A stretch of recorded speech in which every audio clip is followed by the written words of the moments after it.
Hello friends, ஒரு காலத்தில் 4 மணிக்கெல்லாம் அலாம் வச்சு டான்னு எந்திரிச்சு பிரேக்ஃபாஸ்ட்டும் லஞ்சும் ரெடி பண்ண ஆள் தான். ஆனால் இப்போல்லாம் 4 மணிக்கு எந்திரிச்சா ஏதோ பாதி சமத்தில் எந்திரிச்சு பேய் வேலை செய்கிற மாதிரி எனக்கு தோணுது. ரொம்ப காலம் ஆச்சு அந்த பழைய ரொட்டீனை ஸ்டார்ட் பண்ணலான்னு 4 மணிக்கு அலாம் வச்சு ஆஃப் பண்ணிவிட்டு மறுபடியும் தூங்கிட்டேன்.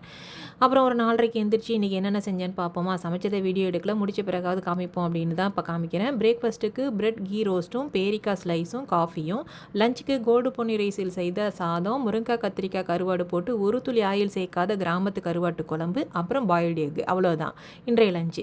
ப்ரெட்டை வந்து சாண்ட்விச் திப்லா கவரில் போட்டு லாக் பண்ணிட்டேன். பேரிக்காயையும் ஒரு கறி கவரில் போட்டு கட்டிட்டேன். குழம்பை கறி கவரில் ஊற்றி நல்லா டைட்டாக ஒரு 4-5 சுற்றிட்டு இப்படி உள்ளே விட்டு லாக் பண்ணி டைட்டாக இழுத்திங்கன்னா குழம்பு கண்டிப்பாக லீக்கே ஆகாதுங்க. அந்தளவுக்கு பர்ஃபெக்டாக இருக்கும். சிங்கப்பூரோட இலை இது தான். இதில் தான் எல்லோரும் சாப்பாடு கட்டிட்டு போய் சாப்பிடுவாங்க. எல்லாத்தையும் பிரித்து வச்சு சாப்பிட்டோமா, பிறகு எல்லாத்தையும் டஸ்ட்பினில் த்ரோ பண்ணிவிட்டு கையை வீசிட்டு நடந்து போவோமான்னு போவாங்க. அவ்வளோதான் ஃப்ரெண்ட்ஸ். வீடியோ பிடிச்சா சப்ஸ்கிரைப் பண்ணுங்கள். பாய். தேங்க்யூ.